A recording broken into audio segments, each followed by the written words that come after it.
Good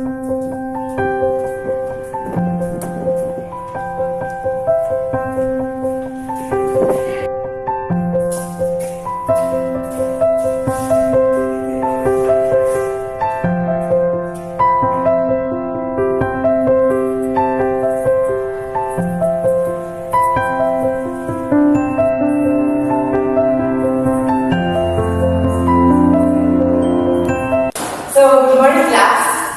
Good morning, Sir Kamsa. So, take your seat.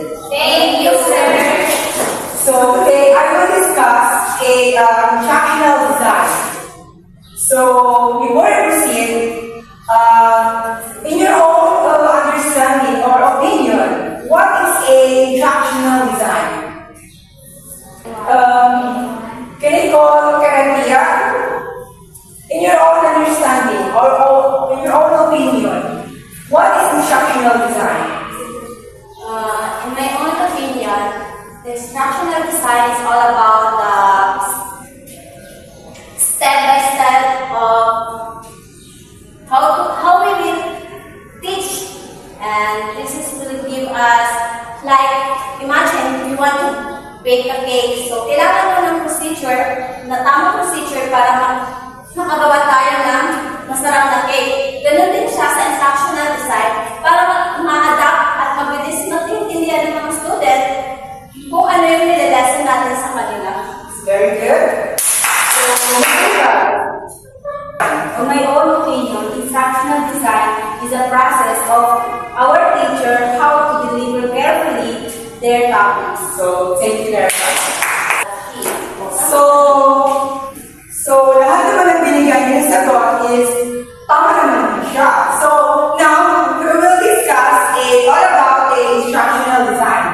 Instructional design is the systematic process of creating effective and engaging learning experience. It's about carefully planning, developing, and evaluating learning materials and activities to ensure that learners achieve their desired outcomes. What is the lesson plan? So pag gumawa tayo ng lesson plans, dapat ito ay step by step. So first is object needs. Second, first is object needs, analysis, materials, adaptation, and evaluation. So now, let's proceed to the importance of instructional design. So who can read to the first importance of the instructional design? Sir Masuka. Improve learning outcomes. Learners are more likely to achieve their goals when the learner's experience is well designed. So, we will say, mas naiinganyo yung mga learners and achieve yung kanilang goals kapag yung lesson na ituturo natin sa kanila is mas maraming knowledge or changing na nakakainganyo sa kanila. And who can read to the next paragraph? Stand up, Galatia. Increase engagement. Learning are more likely to be motivated and interested when the learning experience is engaging and relevant to their needs. So, meaning to say, yung mga learners, gaya dito sa isa, mas naiinganyo sila mag-aaral. Pati yung tayo mga boys, gumawa ng visual aids, dapat tayo is maging creative. Para yung kanilang attention is mas nakafocus doon sa ating lesson. Para mas naiinganyo sila. So, the last Assessment. Creating the ways to measure learner progress and evaluate the effectiveness of the learning experience. These may involve quizzes, tests, project, presentation, or portfolio. So, meaning to say, dito na napapanood yung quizzes, tawag dito, oral station, and other is yung mga project, yung reporting or portfolio. So, pagkatapos ka na mag-discuss doon sa lesson mo is, napapanood na dito yung assessment. Let's say, for example, is magpapa-oral ka doon sa mga learners mo. So, class, maintindihan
check na muna attendance.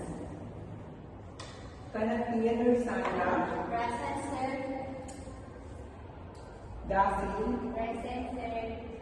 Masuka, Present, sir. Pasawiran. Present, sir. So, ano yung topic natin last week? Instructional design po, sir. So ngayon, we have a activity. So, mag-group kayo ng dalawang group. Yes, sir. Okay po, sir. So mag-usap muna kayo ng kasama nyo. Then, after that, ibigay ko yung activity.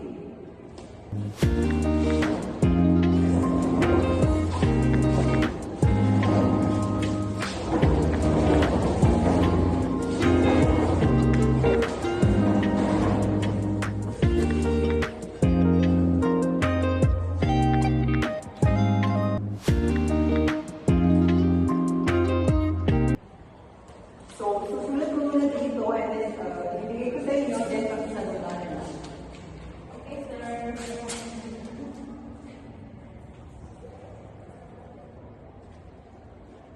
Parang debate dito.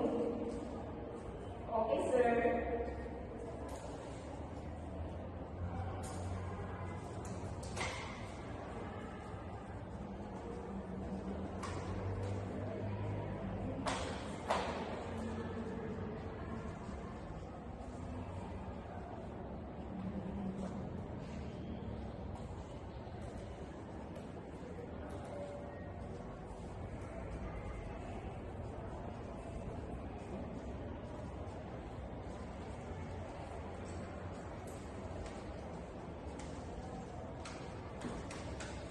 So, sino group 1?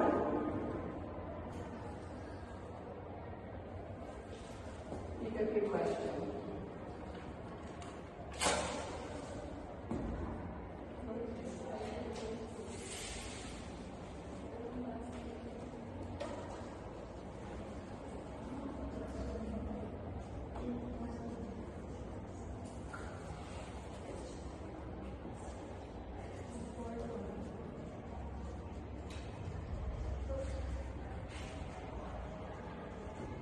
Group 2. Yes, sir. So now,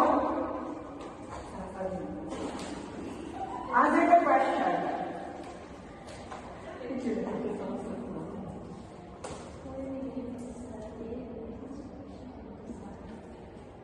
So bakit natin kailangan magkaroon ng instructional design?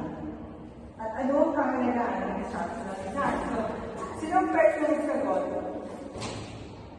Sir, Tata, Masuka.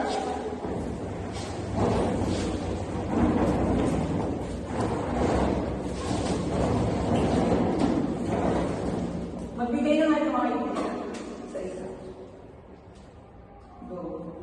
Sure. So the question is, why instructional design is important the teacher or to the teacher? Why is instructional design is important for the teachers?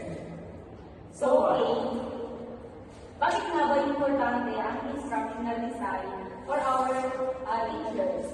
Dahil ito ay ginagawa nila or ina-apply nila as a teacher kasi para mas naiintindihan ng mga learners yung kung ano yung gusto nilang ipaliwanag.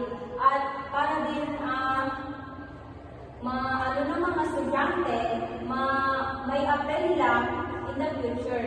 So, yun yung dahilan kung bakit importante ang instructional design. So, palagpakan, very good. So, nag-group po. So, our question is, why do you need to study the instructional design? For me, or sa kasama ko, bakit natin yung kailangan itong pag-aralan? Para magbigay guide sa atin kung paano natin mapapaganda o paano natin may deliver ng maayos yung ating lesson sa ating mga estudyante. And also, it is the most important para sa teacher dahil dito, ito ang nagbibigay daan upang mas maintindihan ng estudyante natin kung ano man ang lesson nila. Okay, very good. So, thank you sa mga sagot nyo. Yung mga sagot nyo is tama naman. So, now, bibigay ko ng cases sa inyo, but individually.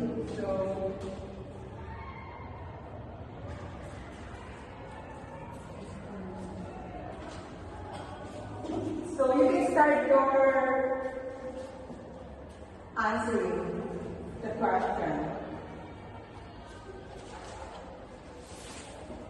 Go there. Make it faster kasi yung type. Malapit na. So read your essay individually in front. Who wants to volunteer first? Sir, si Master Kajaw! Iba na volunteer and follow me. Sir, hindi si Master Kajaw! Sir, Kajaw, sir! Nurhata ka sa mukha. Read your answer in front. Ayaw niyan!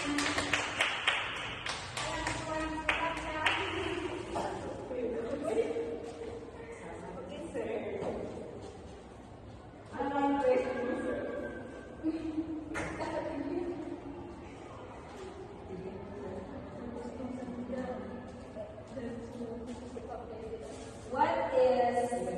What I learned about instructional design? So, ano yung natutunan mo?